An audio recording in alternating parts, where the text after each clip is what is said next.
Sit at My Grave, Season 1, Chapter 7. It took a while. Arden ended up sitting down on the curb waiting, one hand cupping his face, while the other scrolled through his phone. It was eerily dark out by now, and a quiet rumbling of thunder could be heard in the distance. Even with the threat of a storm, Arden wasn't going back in there. As Arden began sighing again, hearing the thunder getting louder, headlights shined on him. First, he got on guard, but relaxed when he heard Gallon's voice call for him through the car window.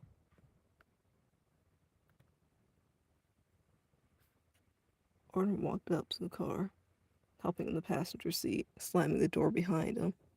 Gallon immediately put a hand on his shoulder, frowning in concern. "Are you okay? Why were you out here all alone?" Gallon asked. I. Reed was being an idiot. He left me here," Arden lied. He shouldn't be lying to Gallon, especially when he showed up with no questions asked. But he knew for a fact if he told Gallon that they fought and he stormed out, he would try to persuade him to going in and making up rather than running away.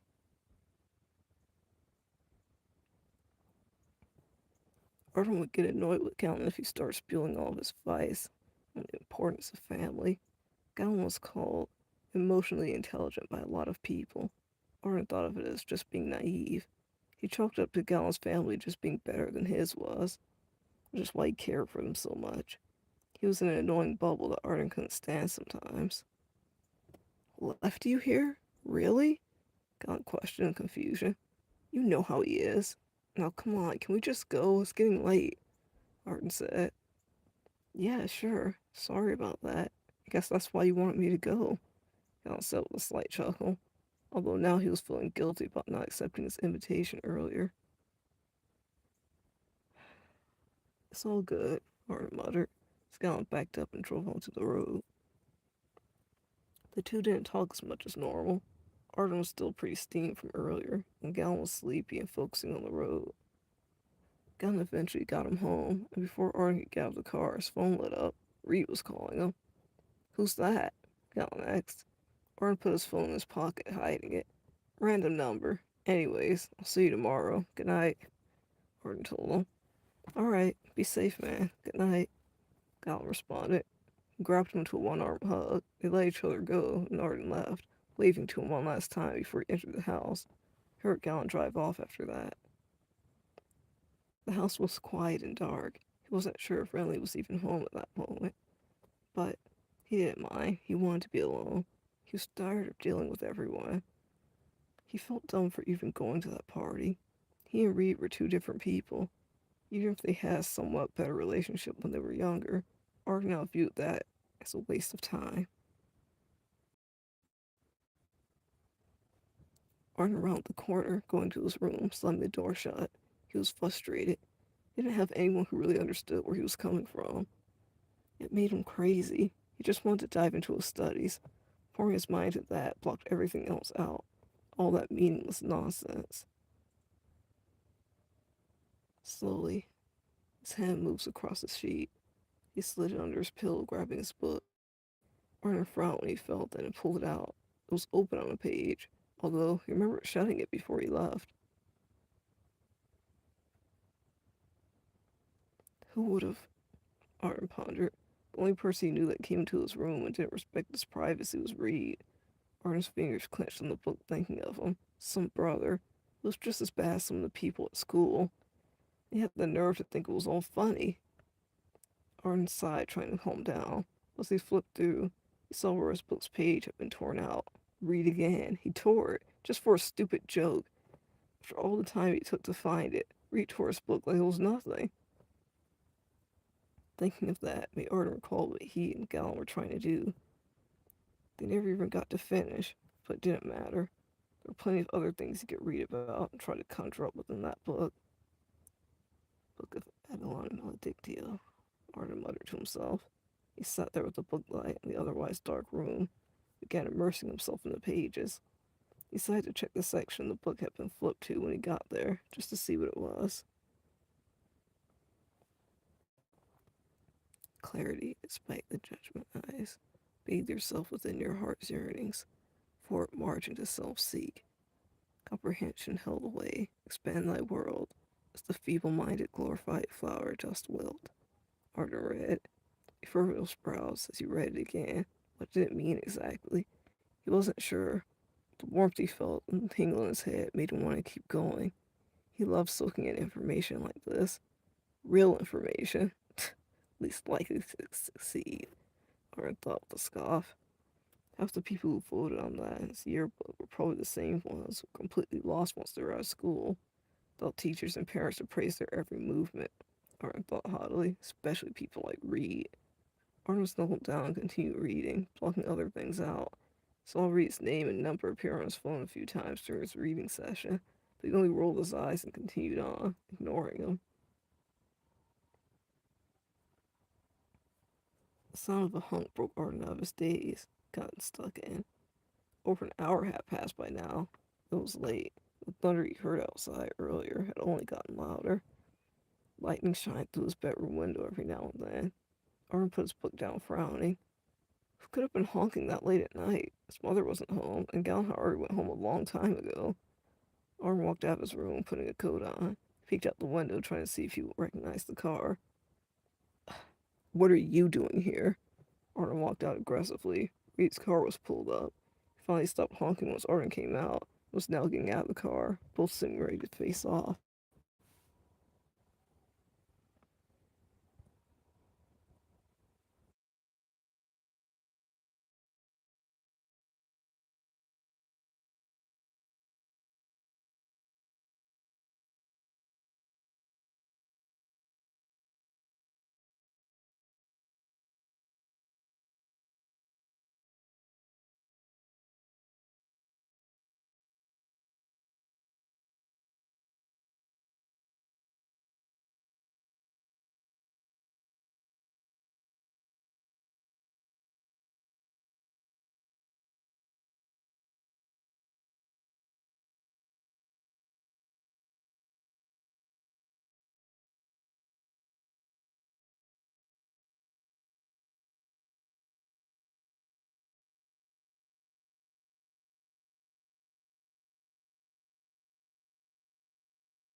Sit at My Grave, Season 1, Chapter 8.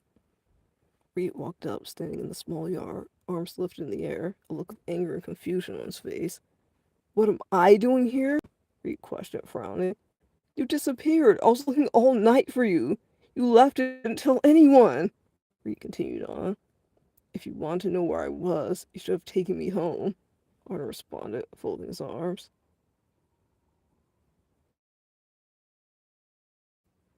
Reed put his head down with a shaking chuckle.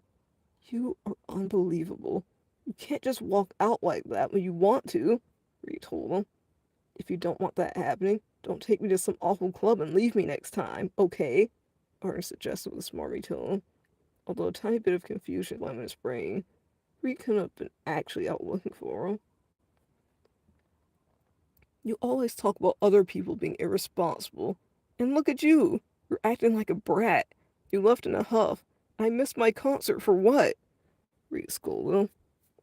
That wasn't a real concert. That was a bunch of drunk idiots dancing to cheap music, Arthur replied. Reed looked away, clicking his teeth. This isn't even worth it. Grow up, Arden, Reed said, his tone getting more serious now. What? You're upset about what I said? It's true. All you do is waste your time on that band. You have the nerve to come here and try and yell at me about what I did? You grow up, Arden replied, his voice getting a bit louder. For someone labeled as such an outcast weirdo, it's really rich hearing you know what I'm trying to do, Reed replied. They were both getting under each other's skin, digging deeper and deeper as tensions got higher.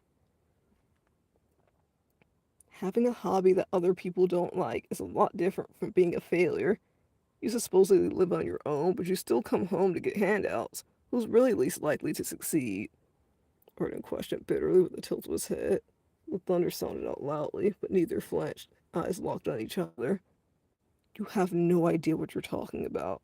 You've always had a problem with speaking on things you don't understand. It's time for you to shut up and take a look around the world, for once, he retorted. The anger in his voice was clear because of how serious he sounded. Arden had hardly ever heard him sound serious, though Reed didn't show it. The message came across. I've had a good look. You're just angry because you can't handle your own attitude. This is how you act towards me. It sucks, doesn't it? Arden asked with a taunting tone. How I act towards you? I supported you. I was there at all your little acts at school, and you walked out on my concert, Reed yelled. The irritation was there, but his words held a hint of disappointment. I didn't want you there, Arden shouted, body tensing up as the words kept flowing out. Things were bad enough. You being there just made it worse. Arden spat with disdain.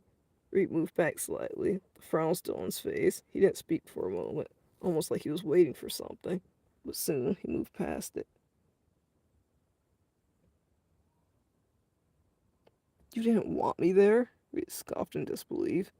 He grabbed some crumpled paper out of his pocket, Arden watching as he did so.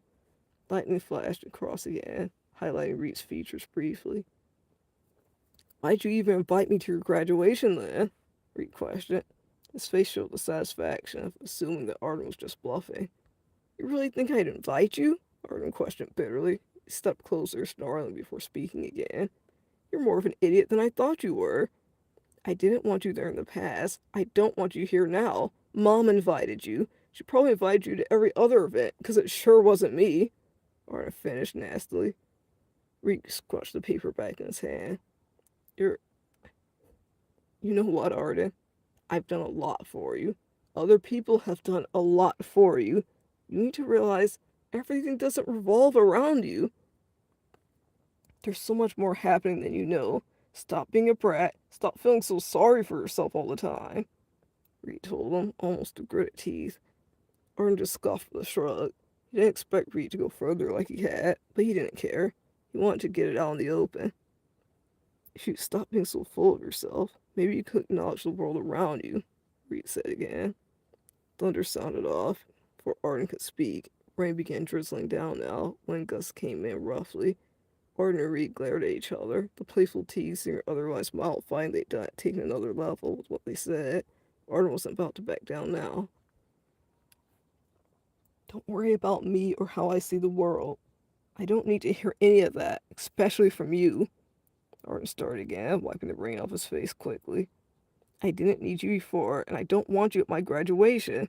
I don't even want you in my life, Arden proclaimed harshly as he got into his brother's face. Reed didn't speak again, the rain pulling his hair down as he stared at Arden. He took in a breath before sticking up his middle finger towards him, so close he could almost touch him with his forehead if either one of them moved even an inch. Arden scoffed in annoyance. Typical Reed, taking a serious moment doing something like that. He roughly shoved Reed's hand out of his face before using his other hand to smack Reed across his cheek. The sound of Reed's wet face being hit reverberated loudly through the night. Arden was breathing hard now, riled up even more. He didn't really move in anticipation of getting hit back. He wasn't really sure what would happen. He and Reed fought before verbally, but they even wrestled around when they were younger. They even gave each other quick, playful hits before. They never hit each other like that. Not such a rough hit in the face. Arden wasn't the strongest, but he knew he put a lot into that hit. His hand was still burning from it. Reed kept his head to the side he was hit at, his wet bangs covering his eyes. Arden could see the red mark throbbing on Reed's face while he turned away and walked back to his car. He didn't say another word before driving off. Arden stood there, breathing heavily. He watched him leave, almost frozen to the spot. The cold wind blowing on his damp body and clothes reminded him to go back inside. He walked back in just as thunder rumbled outside again. He didn't slam the door this time, just closed it quietly. He silently got himself dried, putting on fresh nightwear, and got into bed, his adrenaline still pumping.